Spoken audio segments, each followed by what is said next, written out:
Bapak-bapak, ibu-ibu dalam kasih Tuhan, selamat sore menjelang malam. Salam. Selamat berjumpa kembali dalam acara kebaktian keluarga pada saat ini yang masih kita lakukan secara online. Kiranya berkat Tuhan tetap menyertai kita semuanya. Sebelum kita memulai kebaktian kita, mari kita bersaat teduh sebentar. Saat teduh dimulai.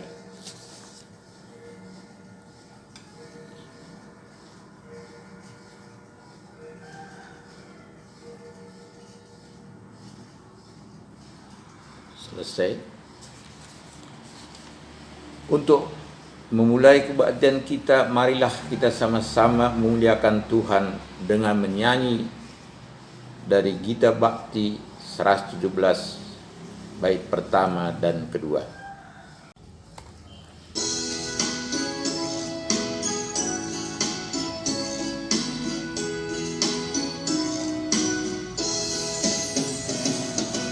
Ajar kami melakukan firman-Mu Tuhan, dalam kata dan tindakan turut maksud-Mu.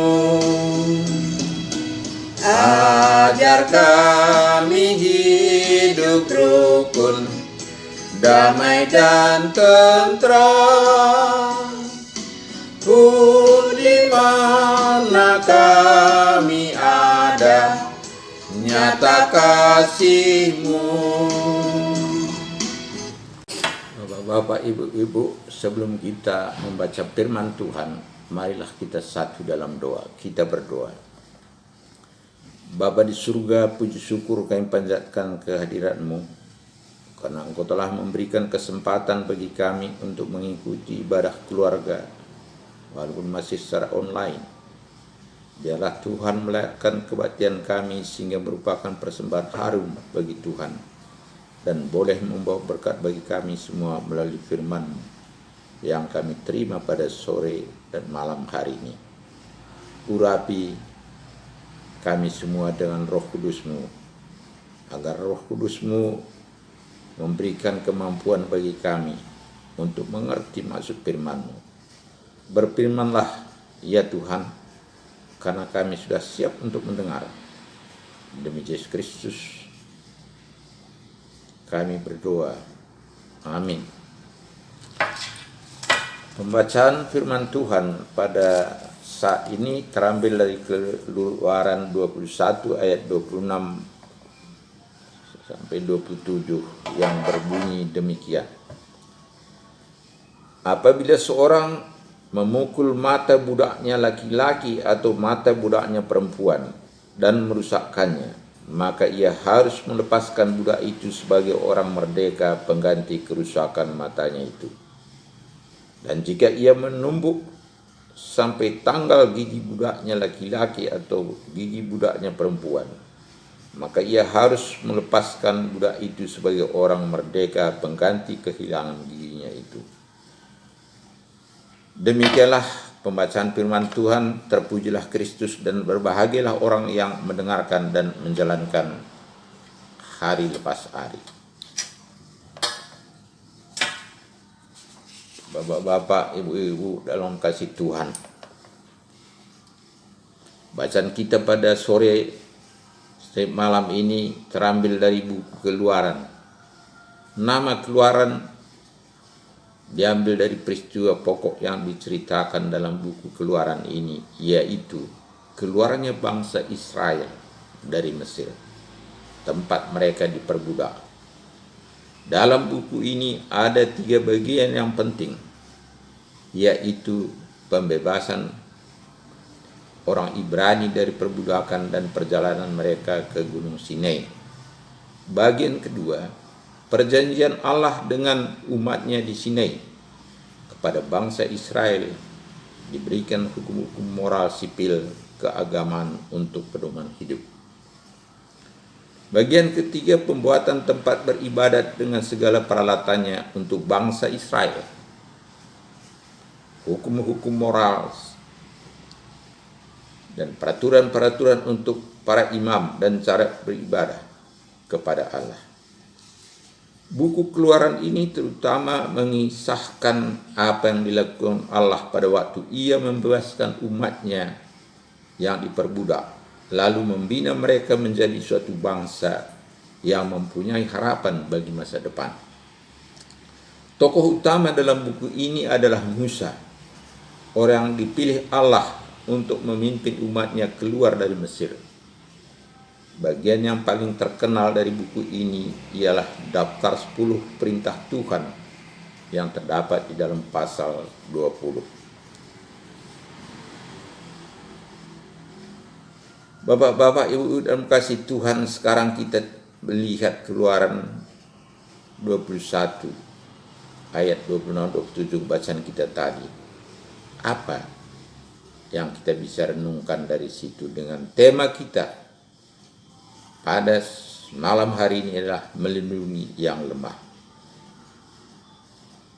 Melihat isi bacaan kita ini bahwa isinya adalah mengatur perlindungan kepada budak. Berarti ini termasuk bagian kedua dari isi buku Keluaran, yaitu perjanjian Allah dengan umatnya bangsa Israel tentang hukum-hukum moral atau sosial untuk pedoman hidup. Pada masa lalu, kaum budak adalah kelompok masyarakat yang rentan mengalami tindak kekerasan baik secara fisik maupun mental oleh para majikan. Mengapa? Karena dalam pola pikir masyarakat pada waktu itu, seorang budak adalah milik tuannya. Dia sama dengan barang kepunyaan sang tuan yang dapat diperlakukan sesuka hati tuannya. Tidak ada hukum negara yang melindungi hak mereka, namun tidak demikian halnya dengan bangsa Israel. Mereka adalah umat Allah yang harus hidup sesuai dengan peraturan Allah. Dan disitulah letaknya keistimewaan umat Tuhan. Mereka harus mempraktikkan kasih kepada sesama. Apapun status dan golongan mereka, kaya atau miskin, bagi umat Tuhan adalah sama. Ini merupakan suatu peringatan juga bagi kita bahwa di dalam umat Tuhan tidak ada perbedaan kaya miskin, sehingga kita ini adalah sama derajat kita, karena kita ini adalah sama-sama ciptaan Tuhan. Makna terdalam dari bacaan kita dari ayat 26-27 tadi adalah bahwa seorang budak juga manusia, bukan barang kepunyaan tuannya. Tindak kekerasan terhadap budak, baik laki-laki maupun perempuan, harus dihentikan. Dalam suatu situasi kerusakan mata ataupun gigi yang dialami oleh seorang budak karena tindak aniaya sang tuan, maka mereka diberikan status bebas. Sebuah status yang biasanya diberikan kepada seorang budak yang telah bekerja selama 6 tahun. Inilah bentuk keberpihakan Tuhan terhadap kelompok yang lemah. Dan itu berarti umat Tuhan juga harus menunjukkan keberpihakan kepada yang lemah. Itu tindakan kasih kepada Tuhan melalui sesama. Inilah kira-kira inti bacaan kita tadi, yaitu Keluaran 21 ayat 26-27 adalah keberpihakan Tuhan kepada yang lemah. Bapak-bapak, ibu dalam kasih Tuhan, setelah kita mengetahui makna bacaan kita pada malam hari ini, yaitu keberpihakan Tuhan kepada orang yang lemah, dan apa kira-kira yang dapat kita simpulkan atau makna aplikasi bacaan kita bagi kita orang percaya. Pertama, menunjukkan kepedulian kepada kaum lemah merupakan wujud sikap hidup orang percaya. Jadi sebagai orang percaya kita harus atau layak untuk melindungi orang yang lemah. Karena itu adalah buah iman orang percaya, bahwa kita lebih dahulu menerima kasih karunia dalam Yesus. Oleh darahnya kita beroleh penebusan dosa, sebab dalam Dia dan oleh darahnya kita beroleh penebusan, yaitu pengampunan dosa menurut kekayaan kasih karunia-Nya. Ini bisa kita baca di Efesus 1 ayat 7. Karena dosa kita telah ditebus melalui pengorbanan Kristus di kayu salib. Karena kita telah menerima kasih karunia, maka Tuhan dengan keberpihakannya kepada yang lemah, maka kita juga harus menjalankan kasih karunia dengan tindakan kasih terhadap sesama atau orang yang lemah. Persoalannya yang perlu kita renungkan bagi kita orang percaya, bagaimanakah kita melindungi orang lemah? Banyak cara. Rasul Paulus mengingatkan jemaat Galatia melalui suratnya Galatia 6 ayat 2. Bertolong-tolonglah menanggung bebanmu. Tentu satu cara melindungi orang lemah dengan memberikan pertolongan baik dari segi material ataupun rohani. Dan kita sebagai orang percaya harus siap untuk itu. Karena dengan bertobat atau percaya kita harus berubah. Sebagai orang percaya harus punya sikap mau menjalankan kasih karunia itu, adalah buah iman seseorang.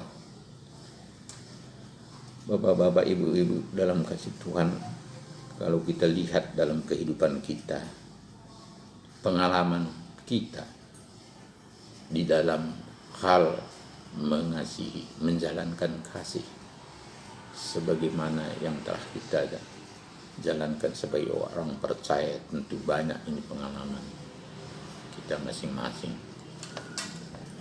Memang kalau kita ngomong masalah perbudakan sekarang, memang di zaman modern ini sudah bisa dikatakan jarang. Tetapi di dalam praktek kehidupan kita masih ada yang sifatnya membudak. Sebagai contoh, saya pribadi sebagai orang pengusaha kebun sering memakai banyak tenaga kerja yang macam-macam bentuknya. Memang saya sebagai pribadi, setiap orang yang bekerja bersama saya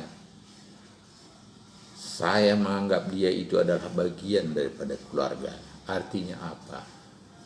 Bahwa segala sesuatu perjalanan hidupnya, apa kesusahan yang dia terima, itu saya merasa bahwa saya harus ikut bertanggung jawab.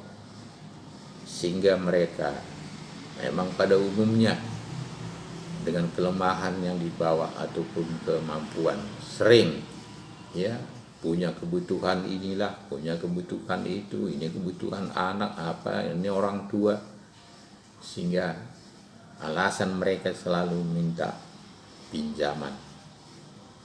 Walaupun kadang-kadang di hati saya ya memang nggak apa, tetapi saya sebagai tuan lah, saya bilang memberikan pinjaman. Tetapi kenyataannya sebagian besar dari mereka ini setelah banyak utang diterima, mereka kadang-kadang pergi tanpa memberitahu, sehingga pada umumnya orang pergi tanpa pemberitahuan dengan membawa hutang yang banyak. Ini kita sebagai orang percaya, bagaimana tanggapan kita? Memang ya saya ya tahu tuh bahwa untuk menanggapi itu ya saya nggak mau apa, saya anggap itu merupakan suatu pertolongan. Inilah dalam kehidupan ini memang harus kita lihat bahwa banyak hal yang harus kita lihat diri kita sendiri, terutama di dalam memberikan kasih terhadap sesama, terutama melindungi orang yang lemah. Apakah kita ini sebagai orang percaya mental kita udah mampu untuk memberi, itu bisa menjadi renungan bagi diri kita melalui firman ini.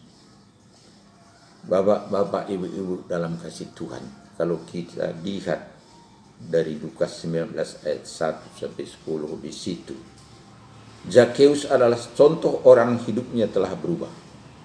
Ini sebagai contoh. Ia mengalami titik balik dalam hidup setelah berjumpa dengan Kristus. Mata rohaninya yang selama ini tertutup menjadi terbuka, sehingga cara pandangnya pun telah diubah. Dahulu fokus hidup Zakheus adalah pengumpulan harta sebanyak-banyaknya bagi diri sendiri. Namun kemudian ia rela membagikan hartanya kepada orang lain. Ini bisa terjadi oleh karena ia mengalami kasih Tuhan. Harta dunia tidak lagi menjadi tujuan utama dalam hidupnya. Zakheus berkata kepada Tuhan, "Setengah dari milikku akan kuberikan kepada orang miskin." Artinya ia rela membagi-bagikan hartanya kepada orang-orang yang kekurangan atau lemah. Kekuatan untuk mengasihi dan menolong orang lain bukan berasal dari diri Zakheus, tapi karena ada roh Tuhan yang bekerja di dalamnya. Ada aliran kasih Tuhan yang telah menyentuh dan menjamah hatinya. Tanda pertobatan sejati menurut Paulus dalam Galatia 2 ayat 20a.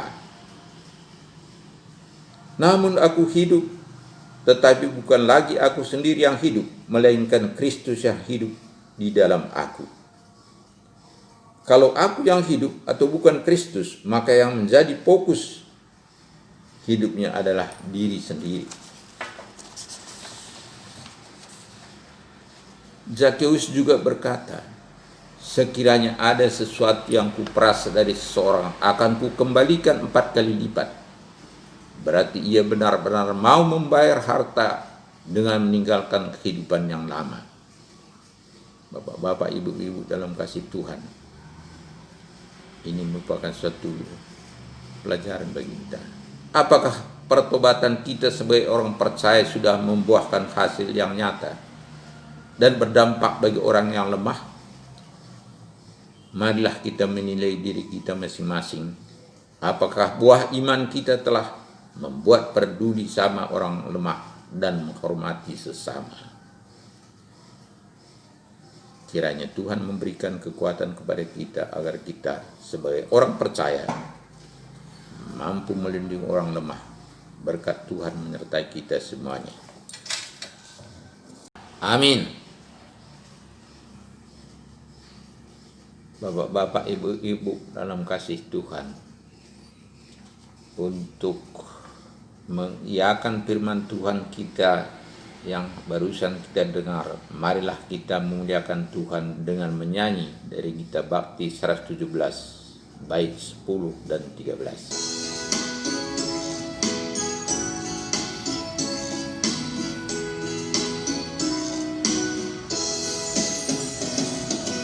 Ajar kami mau peduli pada yang lemah, yang tersisih kami rangkul dalam kasih-Mu.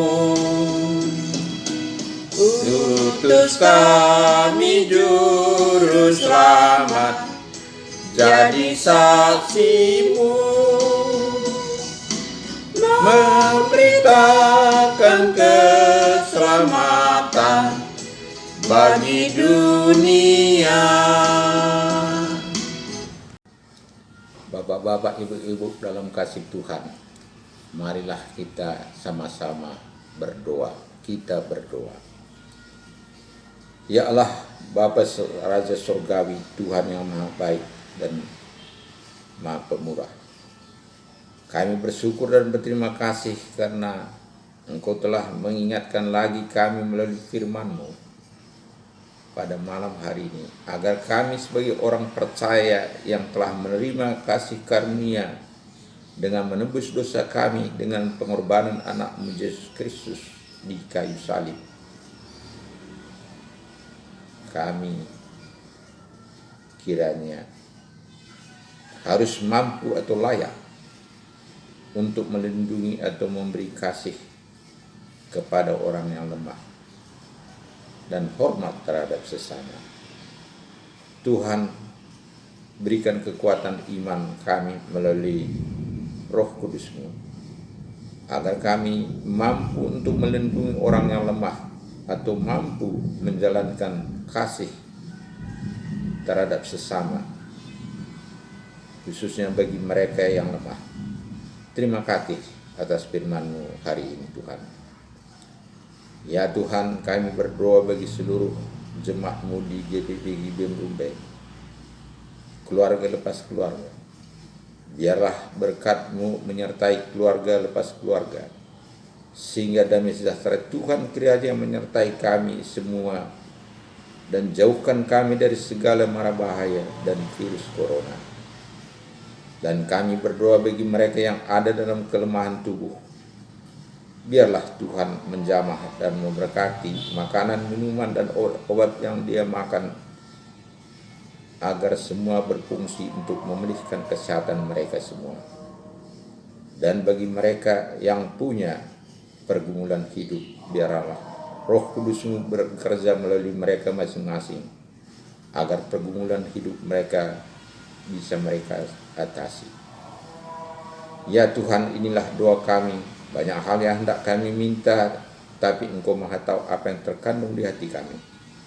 Sempurnakanlah doa kami agar layak di hadapan-Mu. Kiranya kasih karunia Tuhan, kasih Allah Bapa, dan persekutuan Roh Kudus menyertai kita sekalian. Amin.